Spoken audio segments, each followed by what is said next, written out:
Farhan Ali Wahid, the upcoming superstar for Bangladesh team.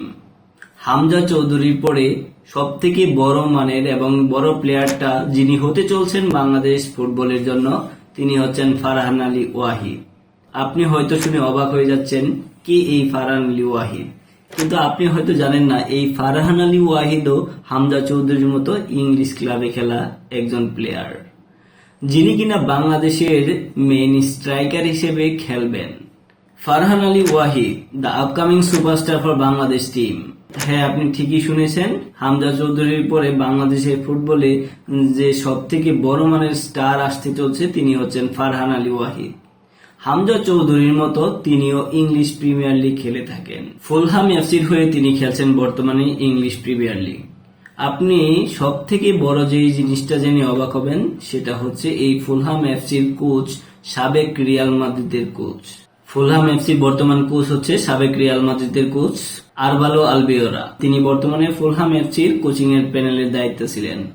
আপনারা ইতিমধ্যে একটি সোশ্যাল মিডিয়াতে পিক দেখেছেন যে ফারহান আলী ওয়াহিদ সাবেক এই রিয়াল মাদ্রিদের কোচের সাথে মত বিনিময় করছে। আপনি একবার লেভেলটা ভেবে দেখুন, এই ফারহান আলী ওয়াহিদ বাংলাদেশের হয়ে যিনি খেলবেন তিনি কার কাছ থেকে অনুশীলন করছেন, কার কাছ থেকে প্রশিক্ষণ পাচ্ছেন, কতটা তিনি স্ট্রং হতে পারেন বাংলাদেশের জন্য।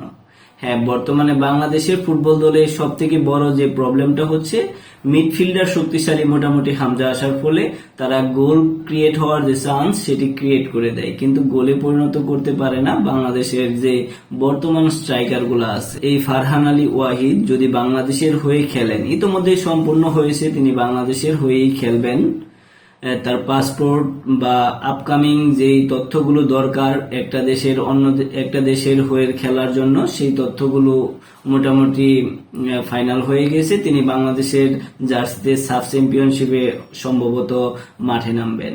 এখন বলা যায় বাংলাদেশের যে স্ট্রাইকার গুলো, বিশেষ করে নাম্বার 9 বা উইঙ্গার, এই প্রবলেমগুলো বা গোল করার যে দক্ষতা খুব একটা বেশি না, সেই প্রবলেমগুলো সলভ হয়ে যাবে এই ফারহান আলী ওয়াহিদকে নিলে।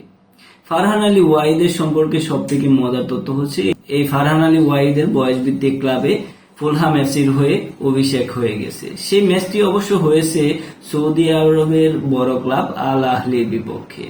যদিও তিনি গোল কন্ট্রিবিউশন করতে পারেননি, সেই ম্যাচে 22 মিনিট খেলেছিলেন তিনি, কিন্তু দারুণ তার ইমপ্যাক্টফুল প্রভাব বজায় রেখেছিলেন এই ম্যাচটিতে।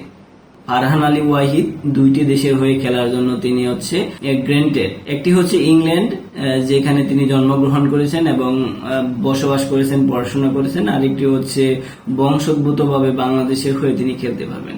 তার এই ডিসিশনকে আমরা অবশ্যই সম্মান জানাই। এখন দেখার বিষয় তিনি কতটা হচ্ছে বাংলাদেশকে সাপোর্ট করতে পারে বা বাংলাদেশের মানুষজন তাকে কতটা সাপোর্ট করতে পারে। তবে যাই হোক, বাংলাদেশের যে উইঙ্গার প্রবলেম বা main striker problem, Farhan Ali Wahid আসলে এই প্রবলেমটা অনেকটাই সলভ হয়ে যাবে বাংলাদেশ দলের জন্য এবং বড় বড় দলের সাথে সেই ক্ষেত্রে বাংলাদেশ অনেক ক্ষেত্রে গোল আদায় করতে পারবে খুব সহজেই এবং বাংলাদেশ জয়ের বন্দরে পৌঁছে যাবে। দেখা যাক সামনে বাংলাদেশের সাব চ্যাম্পিয়নশিপ, এই সাব চ্যাম্পিয়নশিপে এই ফারহান আলী ওয়াহিদ কি করতে পারে, কতটা প্রভাব বজায় রাখতে পারে বাংলাদেশের জার্সিতে।